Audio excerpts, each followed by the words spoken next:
Greetings, YouTube! This is the Pokemon Skyfire bringing you another Pokemon Black and White 2 Wi-Fi battle video. This battle is against Miss Moo from the Pokemon Wi-Fi room. And, man, do you see this? I saw Ferrothorn and Jolteon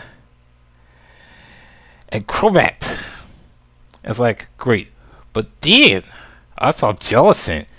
It's gonna be like, yep, I already know how this team is gonna be played.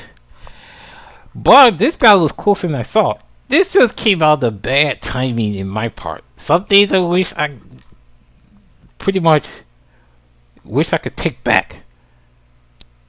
Because something I did really wrong. Like this start. If I already knew they was gonna start with Ferrothorn, why did I bring in Luddington first? I need, you know what, I need to start, see if I can get hidden power fires or something like that to happen. Because I'm so not doing this right. I did a bad play already. Switching out Luddington and bringing in Togekiss, knowing that Thunder Wave was going to be the first move it was going to use. I already knew that. But what my problem was, why did I use Ancient Power at the start? Maybe because of the fact that I was looking to boost my stats up, but I guess that didn't work out either. So now I get to use Aura Sphere. Why didn't I use Aura Sphere the first time? Why did I bring Togekiss in the first time? Why did I have Flamethrower on my Togekiss? I don't know what I did wrong, a lot of stuff that I did wrong. The first few turns already was bad enough for me on my part. And it probably would have changed the whole course of the game already. I wasn't worried about Stealth Rocks or anything. Especially Leech Seed. Because I already know Ferrothorn's moveset. So here comes Chandelure. This is another place where I messed up. I should have known it was going to switch. And that was a double goof. Because it's usually Leech Seed. And unfortunately, since I'm slower, I really didn't know what it was going to use. I thought I was going to use Calm Mind or something like that. It goes for Overheat already. So I already know that's going to be a KO. But Chandelure is down to -2. So I figured I was going to see what this thing was going to do against a new Pokemon. Welcome in Lafayette, which is my Mandibuzz. So I'm going to go for a nasty plot. Kind of thinking that I did not know what it was going to do. I saw the overheat and I was saying, ugh. I hope that thing doesn't get KO'd. And it didn't. So now, Chandelure down to -4. So I kind of predicted a switch. Even though it was going to be like the Ferrothorn. I had did a Dark Pulse to at least get some damage down. I should have did a second nasty plot because I already knew I was going to think it was going to do another overheat. I guess not. This is one of the things I'm happy about. Lafayette goes for Heat Wave and takes down a Ferrothorn. Thank you very much, Mandibuzz. I found another person to kill a Ferrothorn. Yeah, here comes Gyarados. And this is the problem I was going to have. I want to see how much damage I was going to do against that thing. So I did an Air Slash. I thought it was going to be faster, but I forget Gyarados has 287, I only got 284. So I'm going to get hit by a waterfall, and there goes Mandibuzz. So I'm like, okay. Now, I already know that it didn't intimidate me. The only other Gyarados I would know would be Moxie. So I go bring in Luddington, that is my Raikou, and I was going to see. I was going to see if my Earthquake prediction was going to come up. And I was right. It used Earthquake. Sorry, Balloon is still up. He thought that the Stealth Box was going to break off the balloon. No. The only way you can break off a balloon is by actual attacks. I'm going to use Thunderbolt and a Walking Berry, but it was not enough HP to keep it alive. Gyarados is out of there.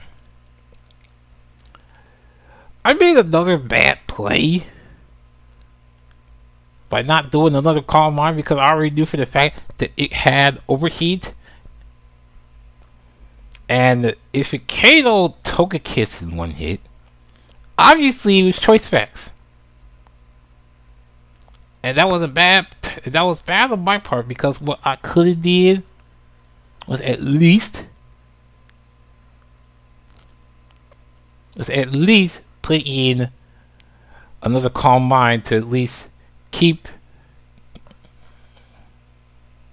it from being KO'd. But it got KO'd. I'm ready for Alligator, switches out. Probably know what I'll go do Dragon Dance anyway.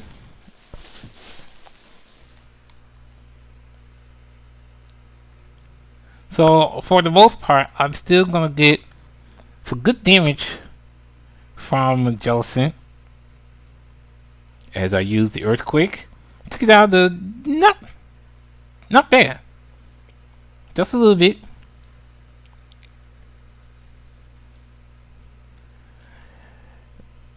This is gonna be close because it used leftovers, and I'm hoping now it's gonna be all that's gonna be just enough to KO it. And I will tell myself that close.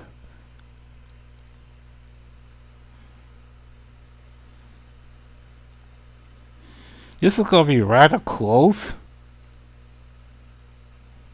But then, you know, I'm not really sure if I probably would have did another Dragon Dance if it would have worked out in a certain way.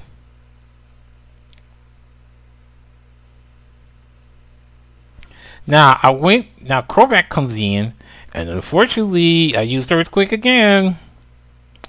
But one of the good things about having a Ferrothorn is having both Earthquake and Waterfall and that move, Ice Punch. The only problem I had to deal with Brave Bird.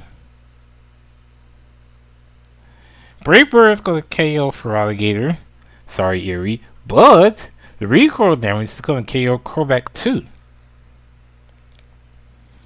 Which was really good timing because I already knew Chandelure was going to be the next one up. So the person that brings it out would be good old Clermont. That would be Drapion. And Drapion is going to say no to that Overheat. Thank you, Night Slash. So no Overheat for that Chandelure, and now we're about even. Sorta. That was until I saw Jolteon.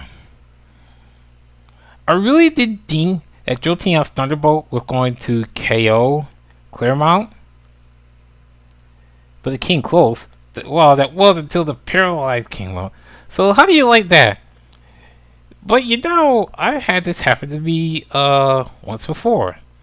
Where I use something like Thunderbolt or Flamethrower, which has 10% chance of doing any status. I get the status off. I guess that happens this time too. Another Thunderbolt's going to kill Claremont. And now my last Pokemon is Moravian. Moravian's been doing some good stuff, so I was thinking this is going to be the hero of the day. But, again, I had to deal with Thunderbolt. And it got down to that much. And the Sacred Sword is going to kill Jolteon, and now here it is. 1-up. It's Moravian versus Jellicent. And I was thinking to myself, I need a lot of flinches. I got someone good on Jellicent, but that was probably all it was going to be. Hydro Pump is going to KO Moravian, and that is pretty much going to be an L on my part. But hey, 0-1. I guess I'll take it that way. But you know, against a gimmicky team like that, especially with Jellicent and Ferrothorn, I'm pretty much happy at 0-1 in a sense. Anyways, rate, comment, subscribe, give it a like. This is Skyfire saying, see you next time.